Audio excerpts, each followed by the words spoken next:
Hello and welcome everyone. In this video, we will be talking about Housing Etiquette 101. Introduction.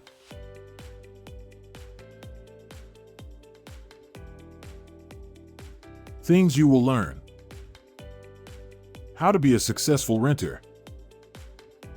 Contract rent and rental subsidies. Types of subsidies. Apartment living versus single dwelling homes.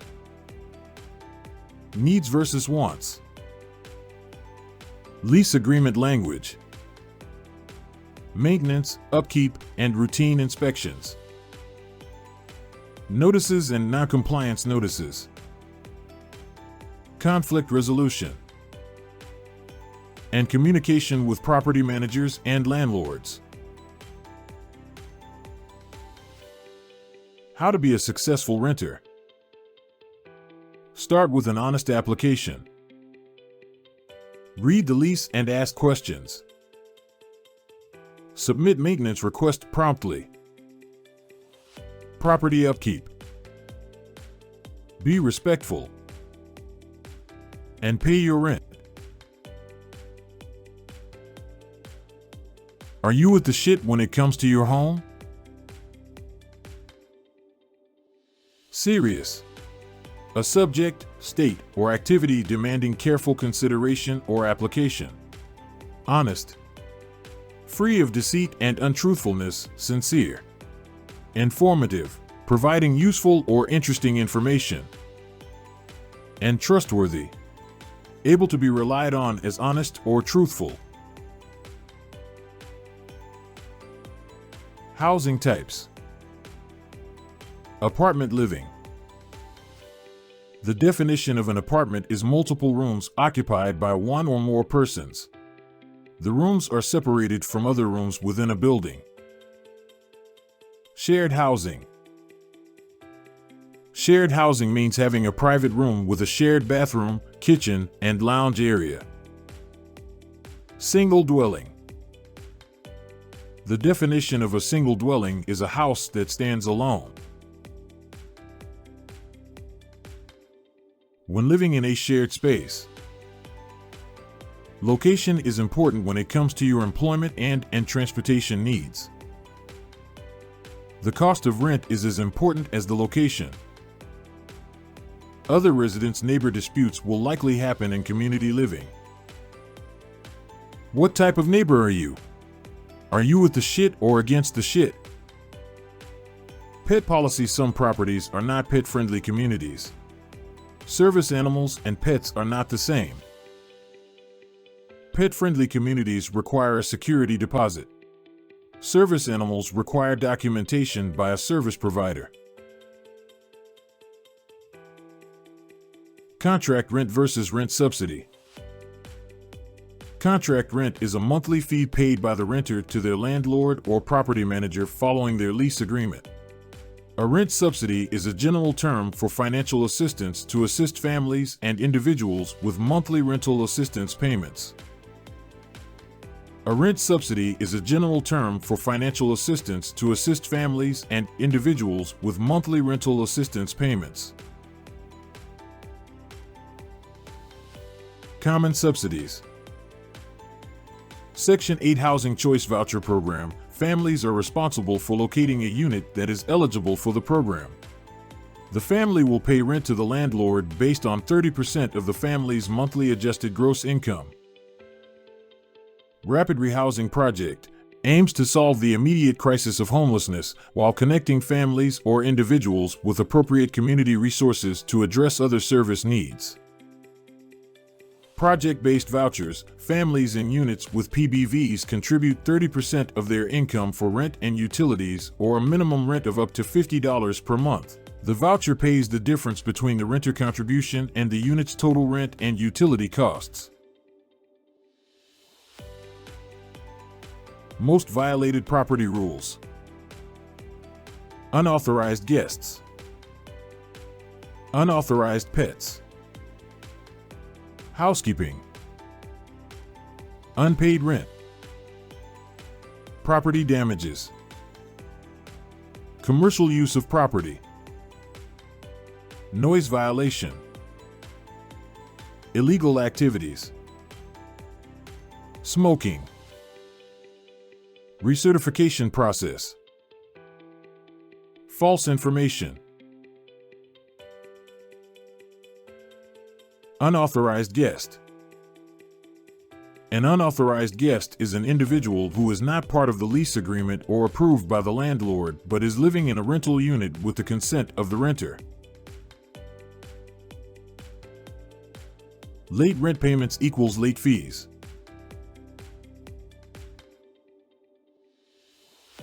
Disturbing the peaceful enjoyment of others. Disturbing the peace occurs when a renter experiences disturbances in their living environment, which affects their right to peaceful enjoyment. Disturbing the peace examples. Noisy pets. And loud partying. Disturbances, especially in a shared community, can occur. Always consider your neighbors.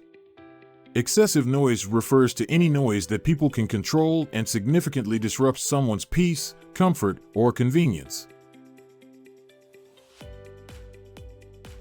Unsanitary housekeeping. The legal definition of an unsanitary living condition can vary from state to state. However, these definitions might include, but are not limited to, excessive dirt or filth in the home, improper building construction, poor maintenance of living quarters, and a buildup of animal or human waste. Like these, for example, landlords and tenants are jointly responsible for keeping premises clean and sanitary. Tenants should maintain their spaces, while landlords must ensure all common areas are clean and free from debris, filth, rubbish, garbage, rodents, and vermin. Criminal activity. Drug-related criminal activity by renters.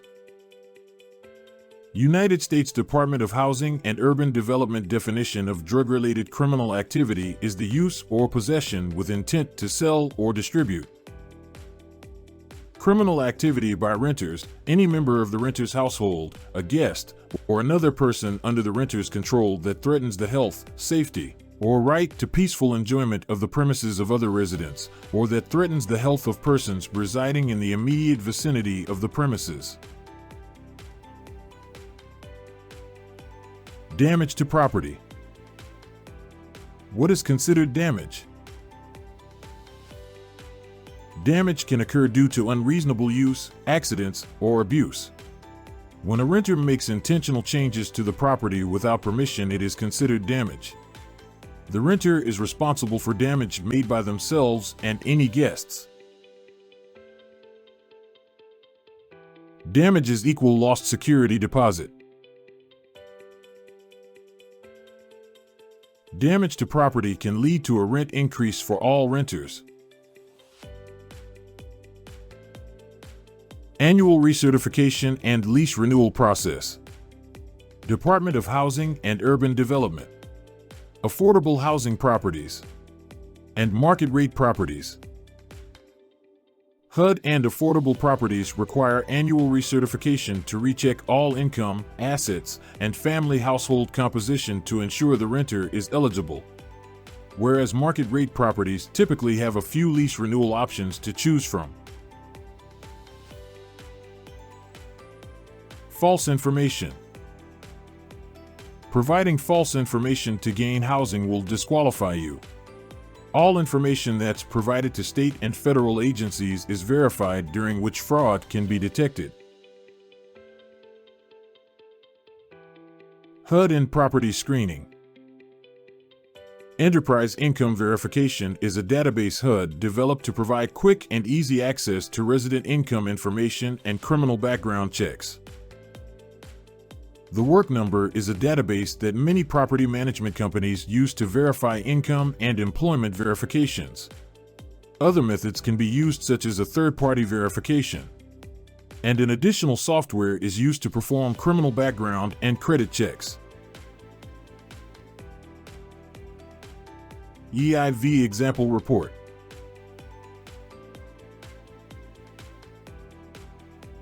The work number. Example. Both EIV and the work number can be used to re-verify income during an annual recertification process. Dollars and cents with some sense.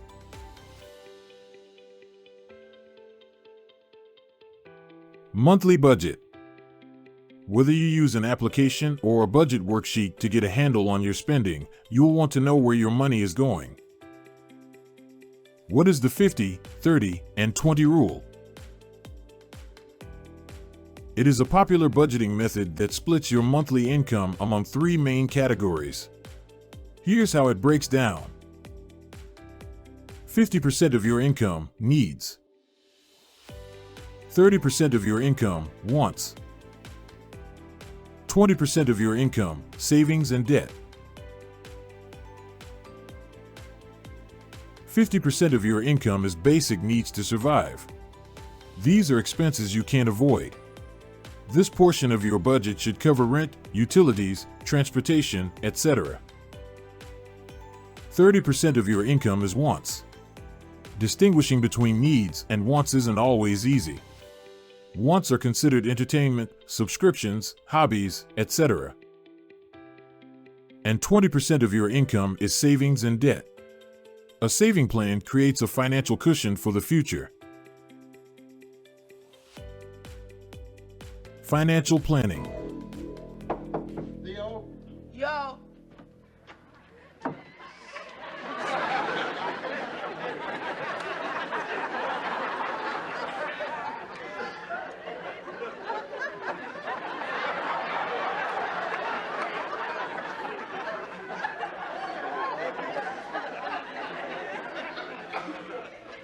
Hard to get good help, isn't it? Son, your mother asked me to come up here and kill you. Hey, I know You know what? what you're gonna say. And it's under control. So, no No problem. Right. How do you expect to get into college with grades like this? No problem. Huh? See, I'm not going to college. Damn right. I am gonna get through high school. And then get a job like regular people. Regular people? Yeah, you know, work in the gas station, drive a bus, something like that. So what you're saying is your mother and I shouldn't care if you get D's because you don't need good grades to be regular people. Right. Okay. Oh, suppose you graduate from high school. Let's say you just slide by. All right, now you got to find a job. Now, what kind of salary do you expect for a regular person? $250 a week. $250 a week? Yeah. Sit down. I'm going to give you $300 a week. Yes, indeed. $300 a week, $1,200 a month. All right? Great, I'll take it. Yes, you will. And I will take $350 for taxes. Whoa. Huh? Yeah. Now, because, see, the government comes for the regular people first.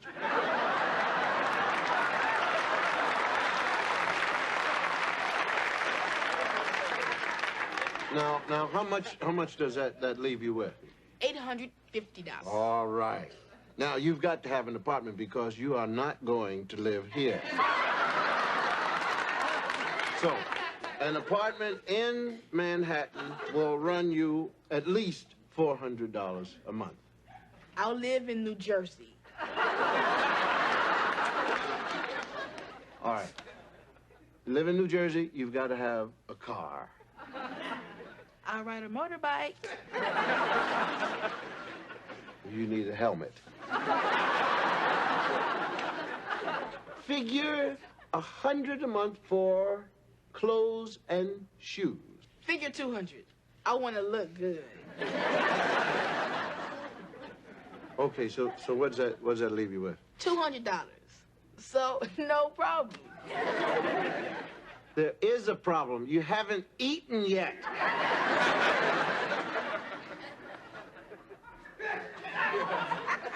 I can get by on bologna and cereal. So I got everything I need, plus $200 left for the month. You plan to have a girlfriend? For sure.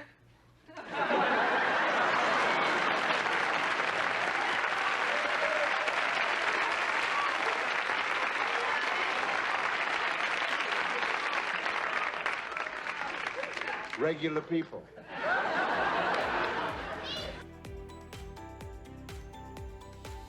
Lease agreement language. The lease agreement typically spells out the obligations of both the landlord and the renter, such as who's responsible for the property. It's important to understand the language in the contract so there are no unpleasant surprises. Lease agreement verbiage that's good to know. Rent payment instructions. Rent terms and monthly rent amount. Security deposit. Pet policy. Termination lease deadline. Maintenance request process. Eviction. Subleasing. Emergency maintenance after hours. And house rules of the property. House rules of the property. As a renter, the house rules is a document that sets forth how the community defines the behaviors associated with good tenancy and community. It is typically either a part of or an addendum to the renter's lease. Compliance with the house rules is a condition of tenancy. The importance of having house rules. Protect the rental property. Allow the landlord to take legal action. Prevent renters from abusing the landlord. Set expectations for the renters. You should always remember that the rules are meant to protect the property, not inconvenience the renters. Maintenance responsibilities for renters. Every renter wants to reside in a well-maintained and safe home. The effort is not the sole responsibility of the landlord. When a renter signs a lease, they accept some of the maintenance tasks.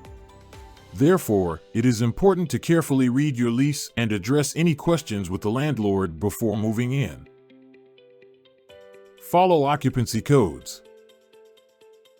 Most locations have a standard of no more than 2 occupants per bedroom. Maintain a sanitary environment. One of the most important maintenance responsibilities for renters is maintaining a clean home. Unsanitary conditions not only threaten the health of occupants, but can also damage the unit itself. Maintenance responsibilities. Keep the property free from safety hazards. In addition to the sanitary conditions discussed above, renters must avoid creating a safety threat to themselves or the property. These are few common issues that landlords see often in homes. Blocked emergency exits with personal items or clutter. Items too close to essential equipment such as the water heater or breaker box. Renters removing or tampering with smoke detectors or carbon monoxide detectors. And these items can cause unnecessary risk for renters and potential liability for landlords. Renters need to be aware of safety concerns and protect themselves and their homes. Maintenance responsibilities for renters. Promptly report maintenance issues. One of the simplest maintenance responsibilities for renters is to report any repair needs or concerns to the landlord promptly. Emergency maintenance. It is that if something isn't repaired immediately, it could cause injury, threaten your health, or cause serious property damage. These things include a broken water line or flooding.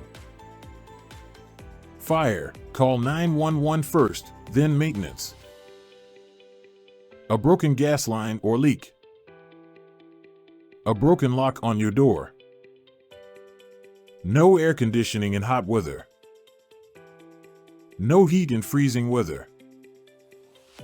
A sewer backup that is flooding your home.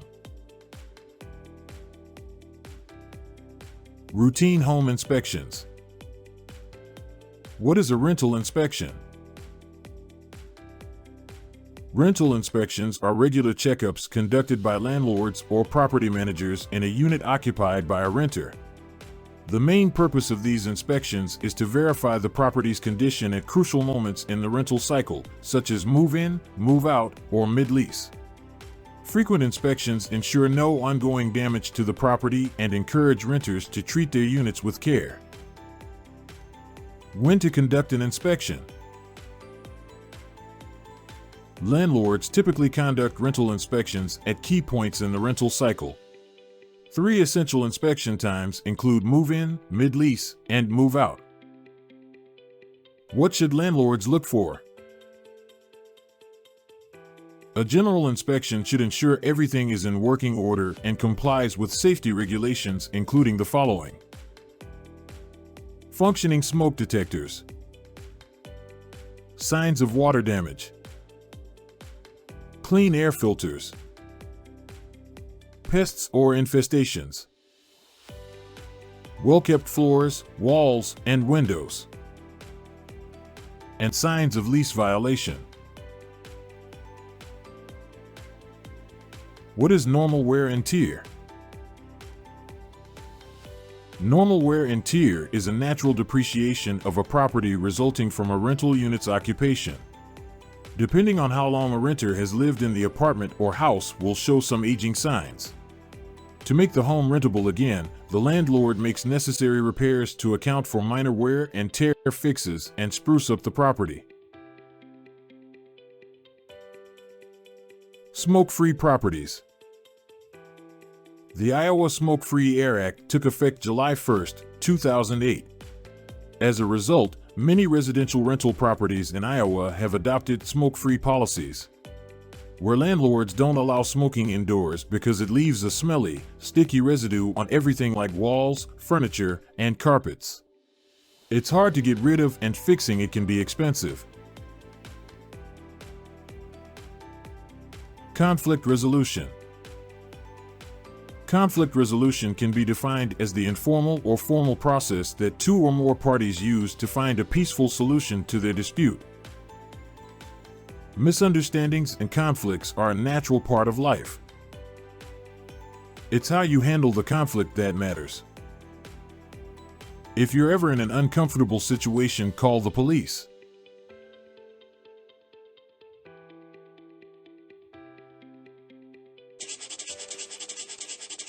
Hey Moby, have you seen my toothbrush?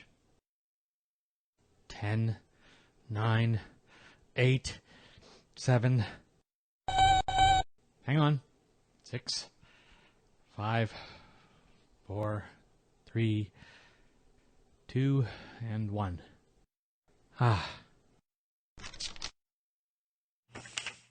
Dear Tim and Moby, my sister and I argue practically every day.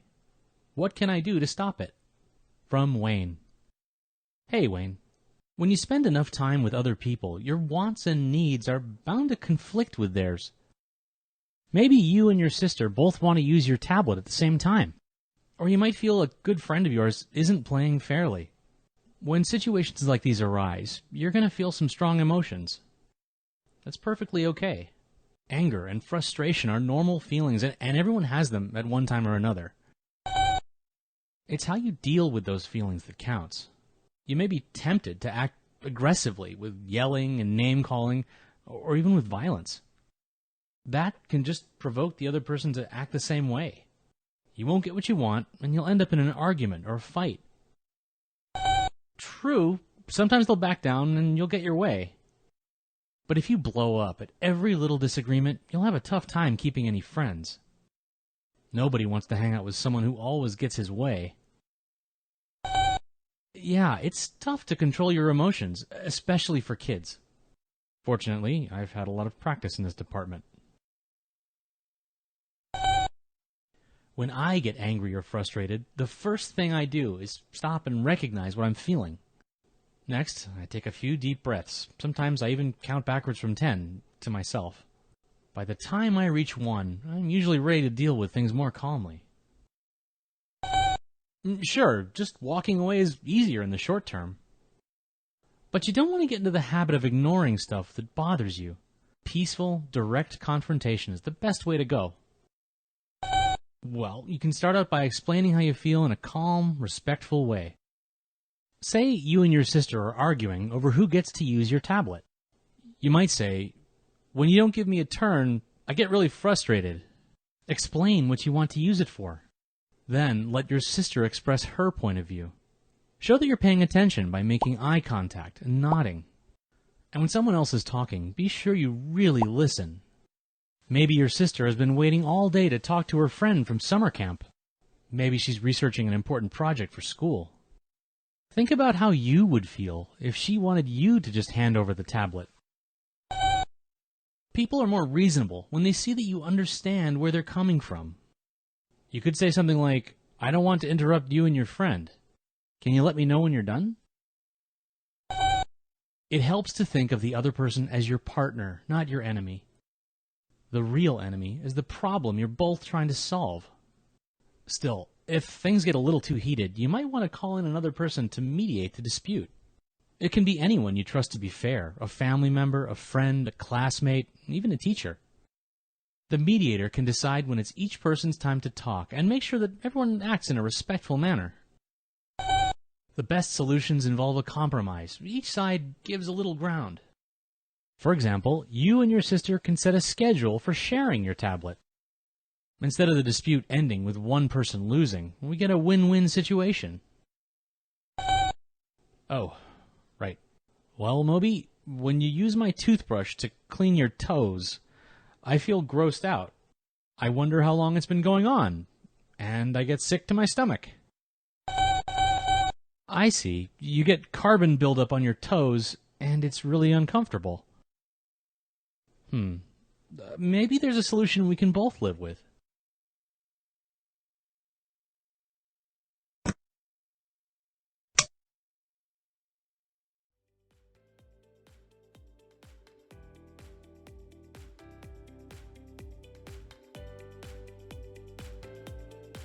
Communication. Clear communication is key to keeping your housing situation stable. It's best to maintain good communication with the parties involved related to your housing. Keeping everyone informed about your housing needs is important. When you are part of a special program like homeless prevention or Section 8 housing, follow all the rules the landlords and agencies set. Clear communication improves productivity, understanding, relationships with others, and conflict. Lease violations. A lease violation is a non-compliance with the lease agreement. A lease violation notice explains to the renter that they are in default of the lease. The renter is also given time to correct the violation. The length of this time frame varies depending on the type of lease violation. 5 common kinds of notices. 3-day notice of non-payment of rent. 3-day notice of clear and present danger. 7-day notice to cure violation. 7-day notice of lease termination with no right to cure. And 30-day termination notice. 3-day notice of non-payment of rent. If a renter fails to pay rent, the landlord may give a written notice to the renter. The notice has to say that the lease will end if the rent is not paid within 3 days. This gives a right to cure or fix the lease violation. If the renter pays the rent in 3 days, the landlord cannot evict the renter. The landlord must give a new 3-day notice of non-payment each time rent is not paid. If the landlord does not give the right notice, the court may dismiss the landlord's case. 3-day notice of clear and present danger.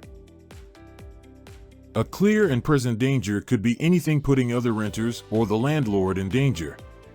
The danger must be on or within 1,000 feet of the landlord's property. Physically assaulting or threatening another.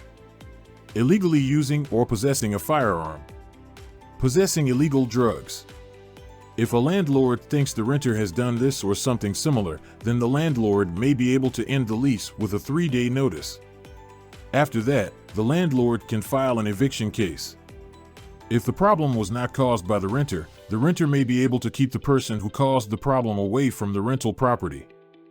There are specific rules that must be followed to use this cure option. The renter could get a domestic abuse protection order. Report the person to law enforcement so that the person can be prosecuted. Write a letter to the person, telling them to stay away, or the renter will report them for trespassing. Then give a copy of the trespass letter to law enforcement. And the renter has to give the landlord proof that one of these 3 things has been done before the landlord starts the eviction process. 7-day notice to cure other lease violation. A landlord may claim the renter violated the lease in some other way. In most cases, the landlord must give the renters a 7-day notice with a right to fix or cure the lease violation. For example, a landlord may think the renters have a dog and the lease says no pets. The landlord must give the renters a written notice.